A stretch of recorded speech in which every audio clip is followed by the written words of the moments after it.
think the big inspiration for TOOBIN for me when I was first thinking of the idea is it was kind of a reaction to the fighting genre of games that was going on at the time. And I saw an enormous amount of violent activity in video games at the time, and I swore to myself there must be a way to create a game that's fun to play and can earn a lot of money, but can be good, clean fun for kids to play. Well, I think it was a fun game, and a lot of people enjoyed it, but it still didn't have the appeal that the violent games had. It's just amazing. It's very difficult to come up with a concept that you would think that people would have fun playing in a sort of a strategic way, a kind of in a challenging way in terms of the control, to challenge yourself as a designer, to come up with innovative new environments and approaches, and still the kids are drawn toward these violent tendencies. Later on, I went to do Primal Rage, which was a big hit because it had a lot of blood in it. So you know, it's a reaction to kind of these violent games, and I thought that there was a way that we could make a game that would be good, clean fun for kids, and I think that TOOBIN was definitely a cult hit. There was a good, strong, following of the players that would always play it and loved it and would play it all the way through. But it didn't have the broad base appeal that some of the other games did.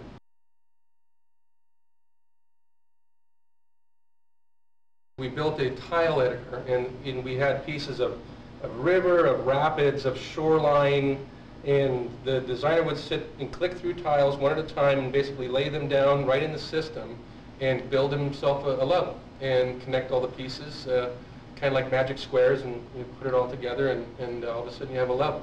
And then you could go and you could add objects on top of that. You could add snakes or alligators or hippos and cans, and you could just pop those in the playfield at different spots and try the level on almost immediately.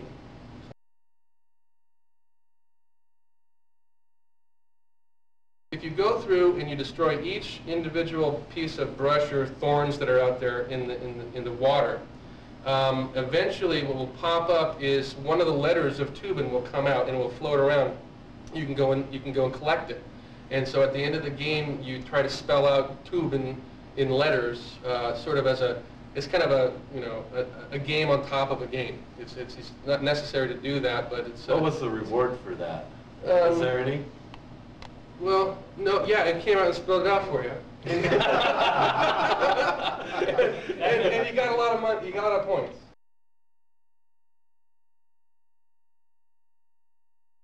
If you go slow on TOOBIN, the gator would come out. And he was called the gator for a reason. It's because he was put in there to keep pushing you ahead. It was just, again, TOOBIN was a waiting game. And we found that what players would do is they would just sit there and wait for just the right period of time and then really try to get through the gate or to go past an obstacle. And in order to kind of prod them a little bit, we put the gator out there. And if you don't go through the gates, he'll come out and bite you and sort of prod you along and get you going. So the trick of TOOBIN is to take a nice pace and always go through the gates, and he will never bother you, ever.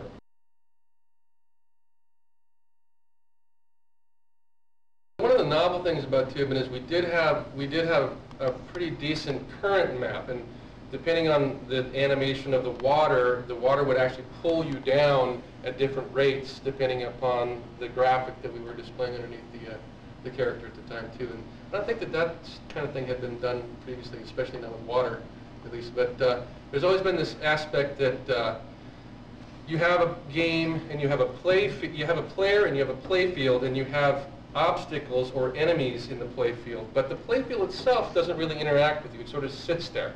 And this was kind of a new approach to have the actual play field as part of the game as well, to get the actual background doing something to the player.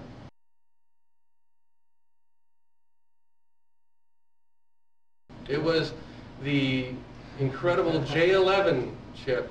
Oh, yeah. Which was a DEC-based processor, And PDP-11 family chip, right? You had that chip, didn't you? And we programmed in a language called Bliss, which was anything but. And it was quite a beast.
KLAX was a game which management approached us, I don't know what, in late summer, and said we needed a product for the January show in England, and could we do a game in a few months?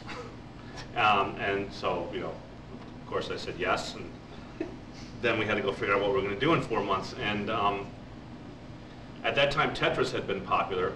Ed had done a coin-op version of Tetris, and Tetris had just taken off. So this KLAX was basically a following on the footsteps of trying to come up with a concept that played into this whole puzzle game thing that was happening at the time.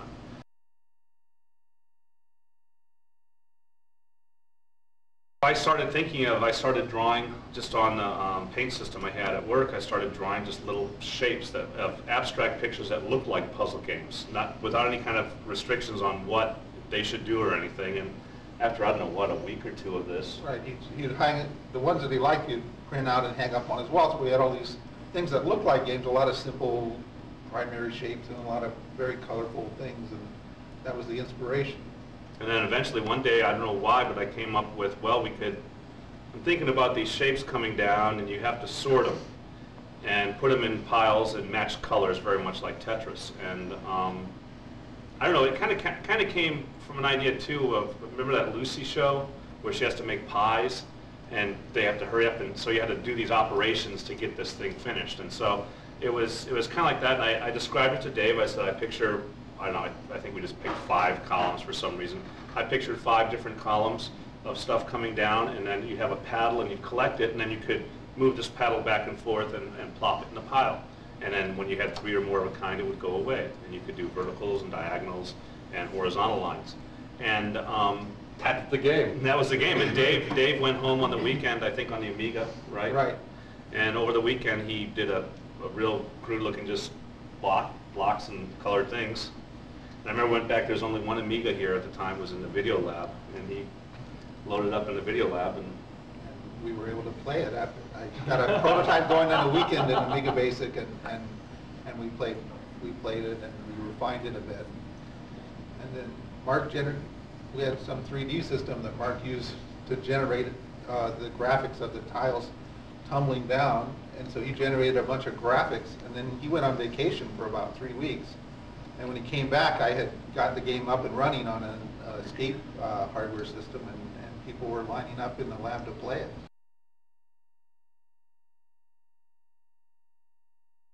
We were trying to minimize the hardware and have the least expensive hardware we could have. And the sound system at the time, we had an FM chip that did music, and we had a synthesizer chip that did digitized effects. And so we decided we could have just one of those chips to make an affordable system. So we went with the synthesizer chip. And so we could have all kinds of digital sound effects, but no music.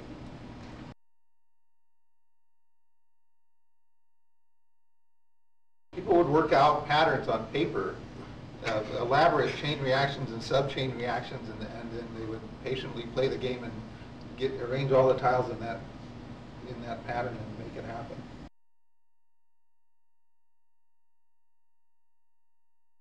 Mark wanted a golf type sound, you know, like the little like clapping and the sound of a golf crowd in there. So we kind of went around the halls and we got everybody we could, and we put them into the sound lab. Yeah. And we had everybody clap like, you know, quietly like golf, and then everybody go, oh. And you can hear, you know, and basically those were the sounds. That's it.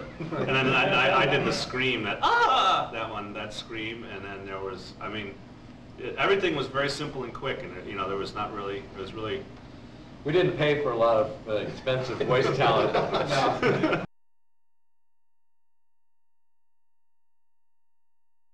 The name KLAX came from the sound of the tiles. Click, clack. Clickety-clack. Yeah. KLAX. Click, clack, click, clack, click, clack was the original idea for the sound of the tiles coming down, so we just shortened it from that.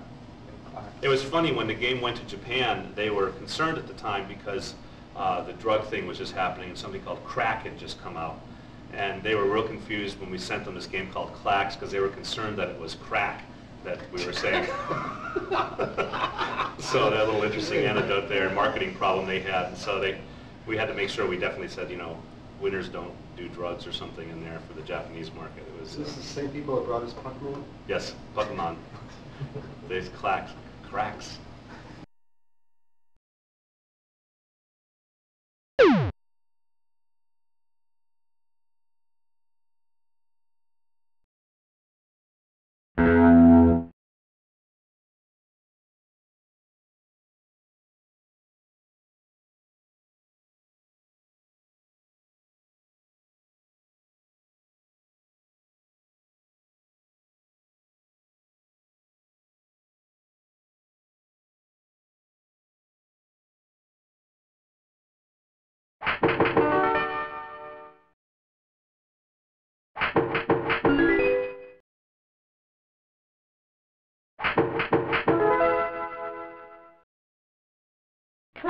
wave.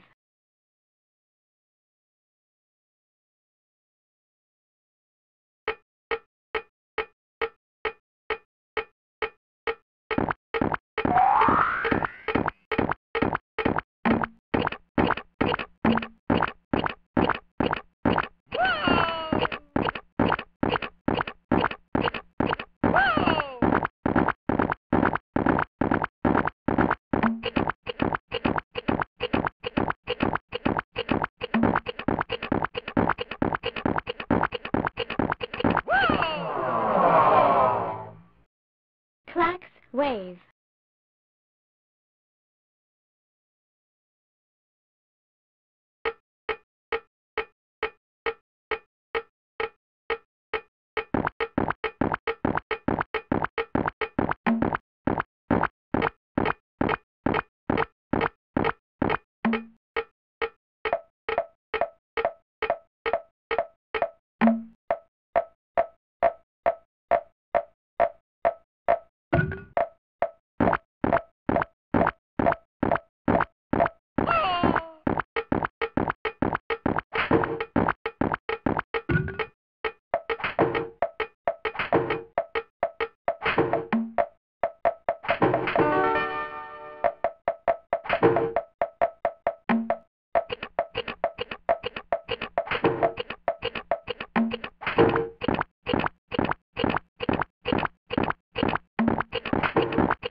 KLAX wave.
Diagonal wave.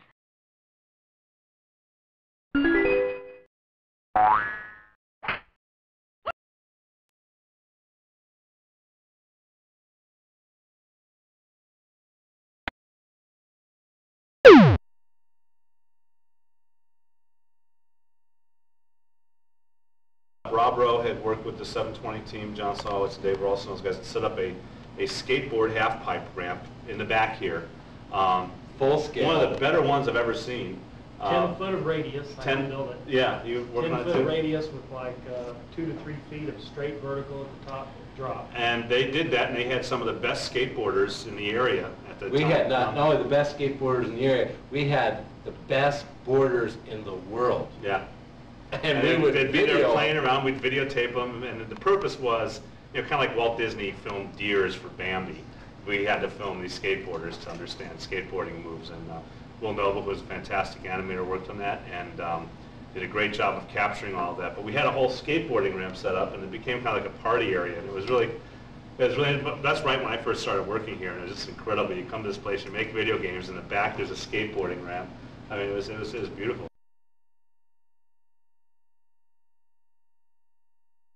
If you can imagine a joystick that revolved on a circular basis that wouldn't return upright, sort of It just- in a circle, which would enable you to do the 720. If you got your speed going right, hit a curve, You could flip in the air and do this, right? Yeah. Do the move.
Game or die.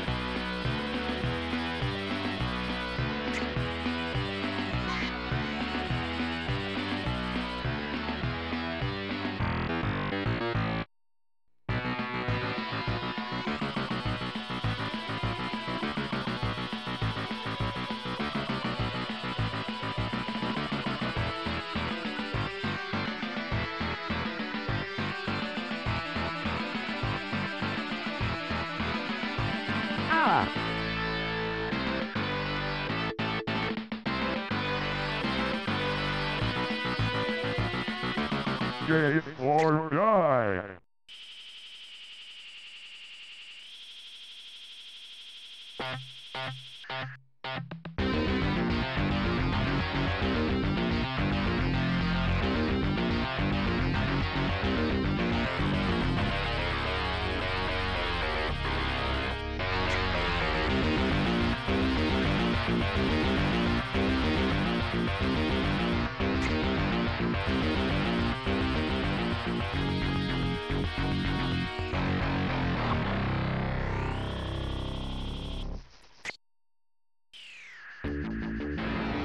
Game or die.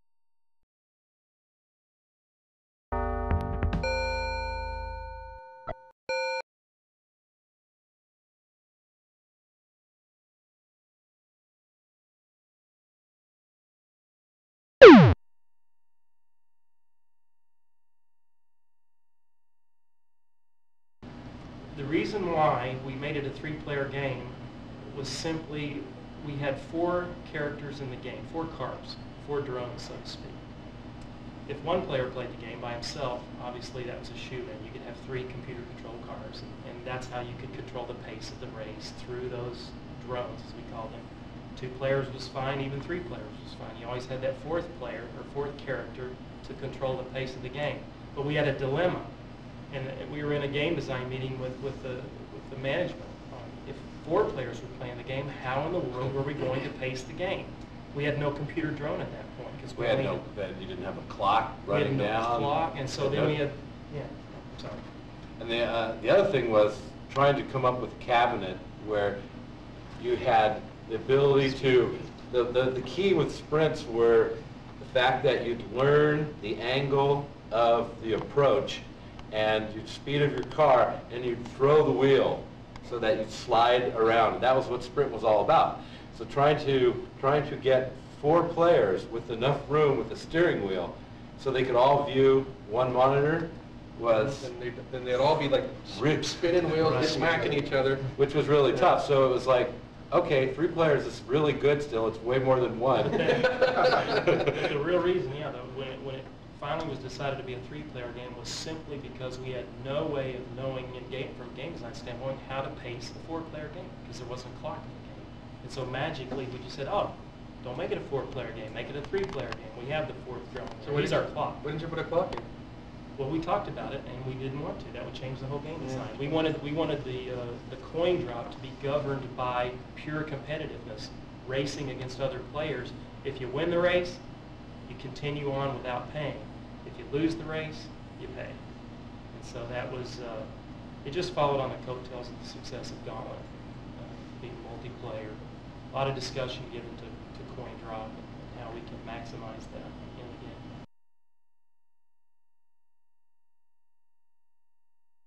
I can think back to my Super Sprint development system, and it was, multi-layers of boards, wires running everywhere. It only worked if I had a coffee cup, a styrofoam coffee cup that I'd wedged in between the first 2 boards, because if they were any closer, too much heat was being generated. Dave Weavenson Memorial Coffee Cup. What was you Yeah, that's right. That's exactly, it was a technician on the project, Dave Weavenson. He made it all happen. There were other technicians as well, but the development systems back then weren't as elegant as they are now. They were homemade.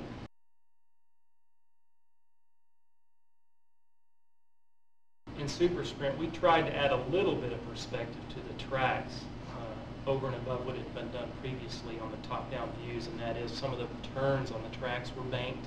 We tried to represent that graphically, and we also represented that algorithmically in the driving algorithms, where if you went over a banked curved portion of the track, you had more traction as was more than you'd on the straightaway. So we tried to give it a little bit of a 3D feel, but it was purely 2D. And it was, I guess, a couple of years there, it was the last of the 2D type.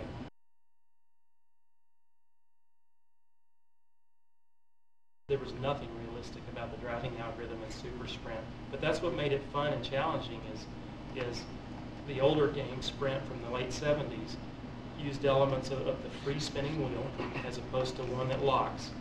And we wanted even to enhance that further, so we changed the driving algorithm. It's drastically different than the original to emphasize the fact that you can spin the wheel. And that became the art of the game, learning how, as I think Mike mentioned it earlier, learning how to spin that wheel right when you're coming into a turn and then catch the wheel as you're coming out of the turn as a way to play the game. That's a lot of the fun of the game. That was the fun of the game. That was the most interactive aspect of that game, just sitting there and just really spinning Learn how to around spin that wheel and slamming spin down around the the gas corners. pedal. Grab those wrenches. And let me make one other comment about Gauntlet, and that was we saw the benefit of maximizing coin drop by building up your character.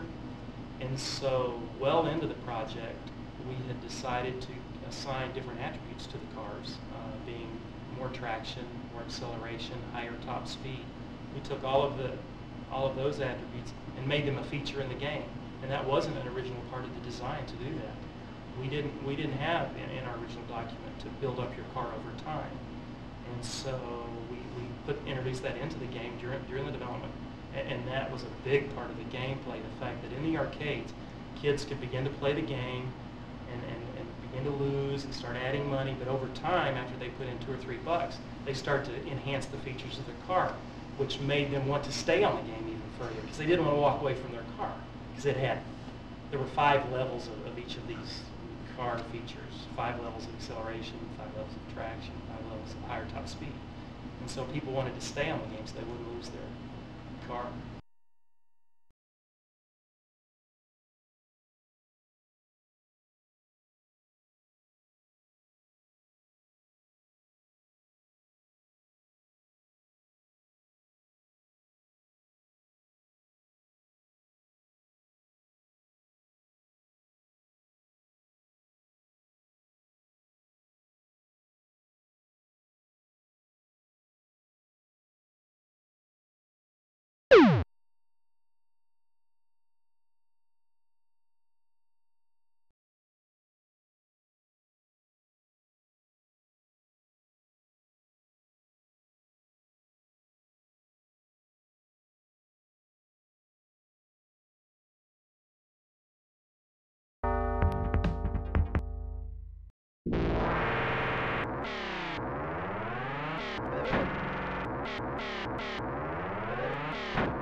My contribution was this. I did 100% of the software.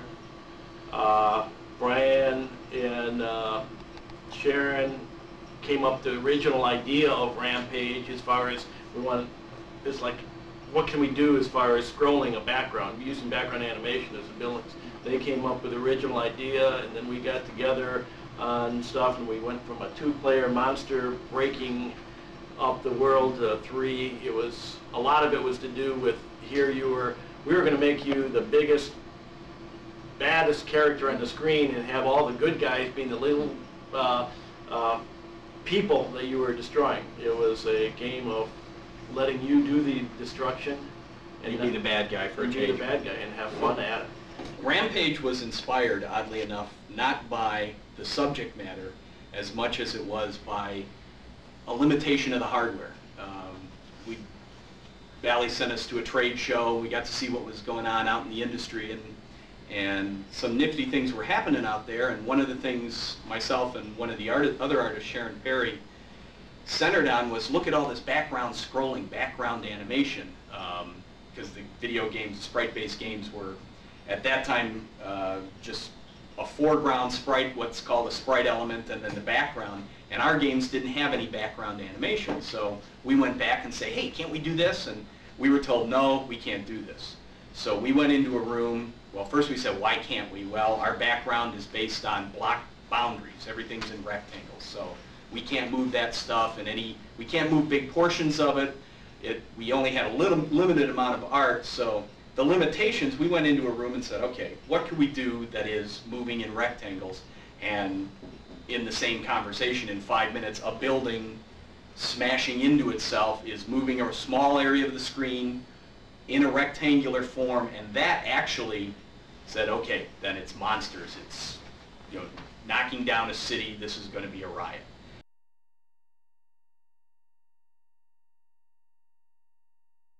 Rampage was fun. Rampage was one of these things that broke a lot of ground in a lot of different ways. We managed to squeeze an extra player on the cabinet, and that let the game at the time earn the distinction of being the highest earning game ever. So they wanted to do, once it took off, they wanted, a lot of the trade magazines wanted to do covers and stuff like that. So we actually we mocked up a scene wherein got a dollhouse and busted a wall out of it and put some furniture in there, and I made a little styrofoam head, and this was pushing through the wall, so it was the cover of a magazine. With this, because the rub with Rampage was you're destroying all these cities. There's 768 levels in the original game, and like 125 different cities. We actually, unbeknownst to management at the time, we sent out press releases to all the cities all over the world, telling them that their town was about to be destroyed by 3 giant creatures. And amazingly, over 50 papers around the world picked up on it. And I mean, front page articles telling them that, you too can destroy Peoria for 25 cents. This was, the peripheral stuff is as much fun, for me anyway. The stuff like this makes the industry fun, makes it fresh, makes every game fresh. Rampage was fun. Rampage was one of these things that broke a lot of ground in a lot of different ways. We managed to squeeze an extra player on the cabinet, and that let the game at the time earn the distinction of being the highest earning game ever. So they wanted to do, once it took off, they wanted, a lot of the trade magazines wanted to do covers and stuff like that. So we actually we mocked up a scene wherein got a dollhouse and busted a wall out of it and put some furniture in there, and names for the characters were more just, you know, because they sounded funny. There was nothing about Lizzie, obviously, is a lizard, but and George sounded like what a big ape would sound like, and Ralph was almost an onomatopoeia.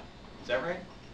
Is it onomatopoeia? Anyway, George is almost an onomatopoeia for, you know, a dog or a wolf growling. So the names just sprung up in conversation. They seemed natural.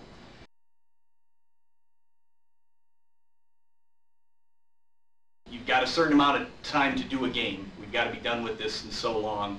There's a million things you always want to do, and you come to the point where you've only got so much time left.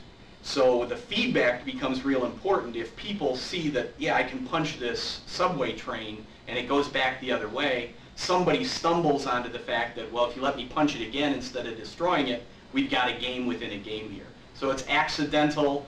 Based on feedback, you enhance it. Instead of making it 2 hits to destroy it, well, let's make it 10 so they can knock it back and forth.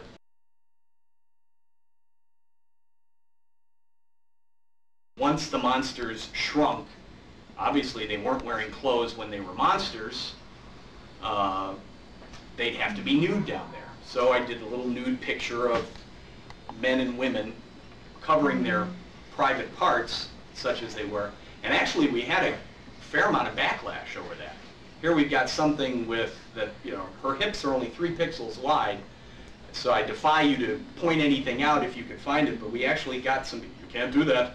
These people, once they found out they were nude, there was a backlash, but it was more just, you know, talk. It didn't hurt us in any way.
Let's go!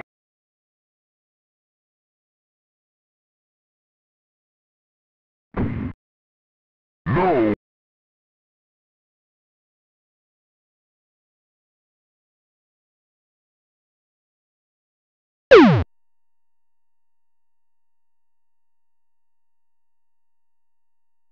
I guess the really interesting thing in Robotron and Smash TV is you are confined to a single screen.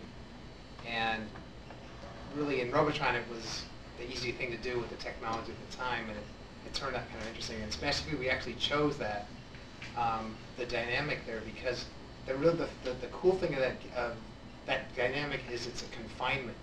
It's a sense of being trapped and surrounded with no escape.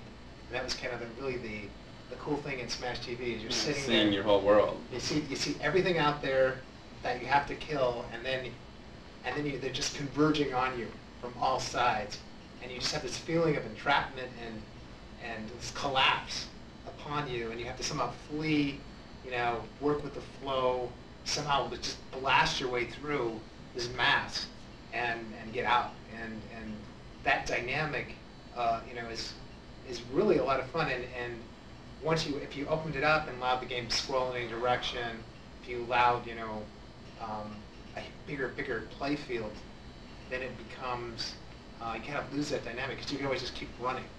And here you must stand and fight, and it's the coolest thing is you think you're dead. I mean, there's so many times when you can take your hands off the controls. You go, oh man, I'm dead, and like you're not dead. You go, whoa, it's like you keep killing, keep fighting away, and like you somehow come out of it and you go, man, I Can't believe I survived. How to survive, Yeah, that's the key to all these the successful games, is that tight situations that you somehow escape from.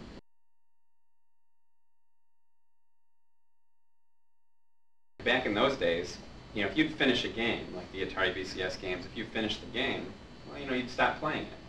So, I think it's important to always put in some dramatic finale that's very difficult to attain. And so, when we put the keys out there, and unfortunately what would happen is people got so good at the game, they'd go through and they'd clear out the waves more quickly than we had anticipated. So the random icons that come out, and one of them is a random key, the key would come out, it wouldn't come out as often because they were so good at the game. So they would get all the way through the game, not have enough keys to get into the pleasure domes, have to go back and do it again.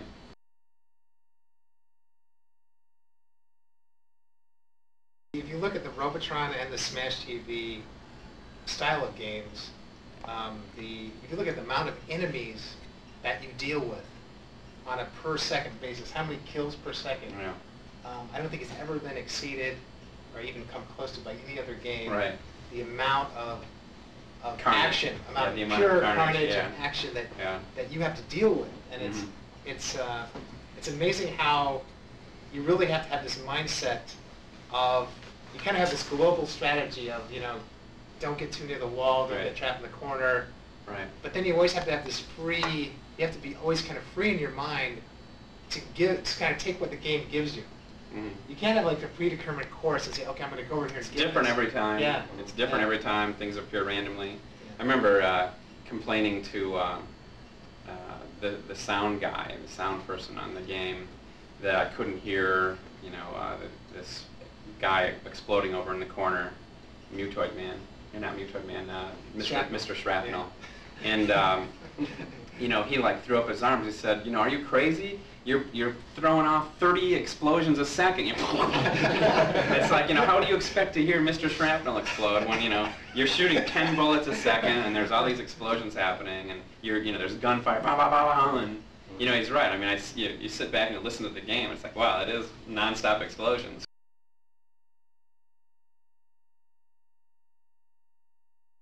first boss monster we did for Smash TV was Mutoid Man. And I remember, John just went into his office, and he came back the next day, and he had these sketches of this guy in a tank, and actually wanted the guy floating a little bit at first.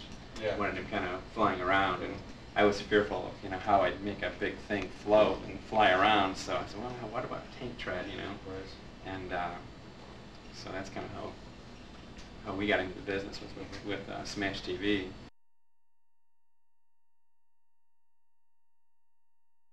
The interesting thing about Smash TV is that it's very violent. The body chunks go flying in the air. The pools of blood that come out of the boss monsters. The boss monsters losing arms and screaming, and of course a couple of years after Mortal Kombat came, and there was the hoopla about violence in video games. Actually, when we first got that going, we just watched that for days. Right. The blood pouring out of his mouth. Right. I mean, it was like. Well, I remember Eugene. One of the cool things about these early hardware platforms, for me, I had come from doing the Atari VCS games where the entire game was 4K. It would only take maybe 6 weeks to do these games, but very limited horsepower. And when I got to Midway, Williams at the time, and the hardware that these guys had developed, sat in my office. I mean, the number of objects I could toss out and balls bouncing around. I mean, I was just overwhelmed by it. So when it came time to turn on some body parts or some chunks, I mean, just turn on 2 of them. Well, that looks cool. Turn on 5 of them. Well, that looks cooler. I remember Eugene, the first time he saw the blood coming out of the boss monster, he said, "That's $50 a week."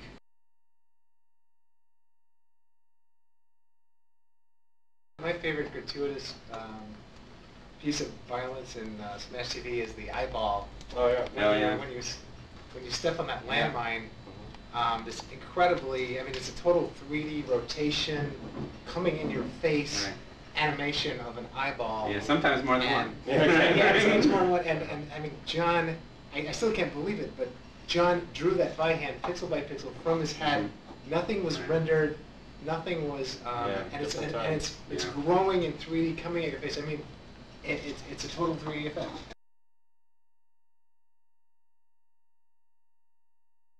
We're talking about doing a Smash TV sequel. I mean, John came up with the idea of, okay, this game show and, these people competing, and it really still applies to today's marketplace, which is competitive head-to-head activity, in some kind of a creative world. I would love to do another dual joystick game. I mean, that would be so cool. I mean, that's a great concept.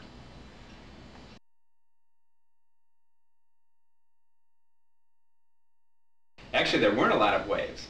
That was, doing a wave-based game. I remember coming in and, Eugene was thinking, well, I don't know what, today's marketplace, you can get away with kind of a wave-based game. In fact, we argued about the free man icon. Of course, the games at that time had started to transition over to buying in as you go. There had been some games prior that had, allowed buy-ins. Tempest, I think, maybe was the first game that allowed that. But so Eugene and I argued because he thought, wow, this, I don't know if you should give away a free man. I mean, we're buying in, let him continue, and let him go, and which so we have ended up giving away free men based on score, and you could pick up the icon. But we were a little concerned about a wave-based game, and of course, boss monsters would come in, and that kind of brought it, into the current day. But yeah, it was. Yeah, I think by adapting it to a buy-in format, and there's always that chemistry between how far can you screw the player, how much can you give the player, and how much can you screw him in. Right. And you're trying to get money out of the player, and so that there's that conflict there, and sure. I think so I think with the buy-in, and the other big thing was the boss monster format. So basically, taking your money, Yeah.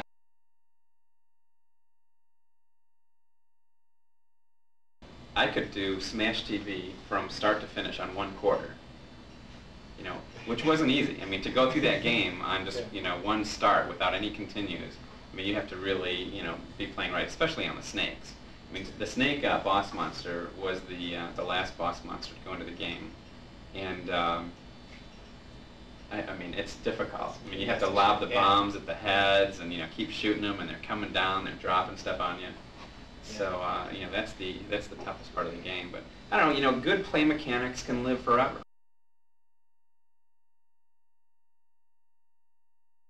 There was a movie called Running Man with Arnold Schwarzenegger that must have come out around '88, something like that. That kind of formed some of the the elements of Smash TV as well. Of course, we had two people out there competing just amongst themselves. It wasn't like the movie where they're prisoners and it's a death match. Yeah, and we took it. I think we took it into the height of absurdity. I think that was kind of the coolness of Smash TV was it took this people are like dying and killing each other, for like toasters. Right. Right. It's a futuristic game show. Yeah, I mean, in fact, that says the year is 1999, right? The #1 rated TV show is Smash TV. That's right. Right. And it's like the game, the game host and he was real campy. Yeah, just kind of like he was kind of inspired by like some of the RoboCop stuff. Mm-hmm. Yeah, RoboCop was big then. And just kind of it took this whole kind of satirical, comical edge on this whole thing. Right. That just, I'd buy that for $1. Yeah. And stuff, right?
Let's go. Contestant 1. Bingo!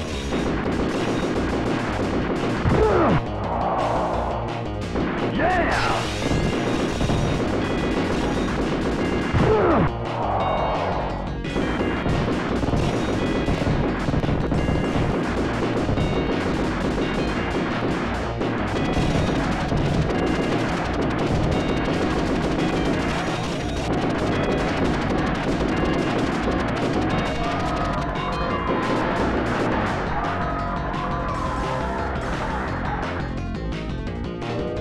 Good luck! You'll need it! Yeah! 10 seconds! Contestant 1! Bingo!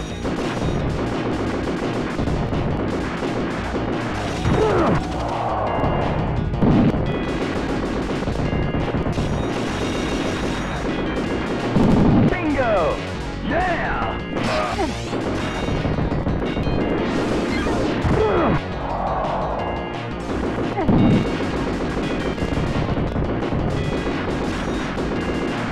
seconds!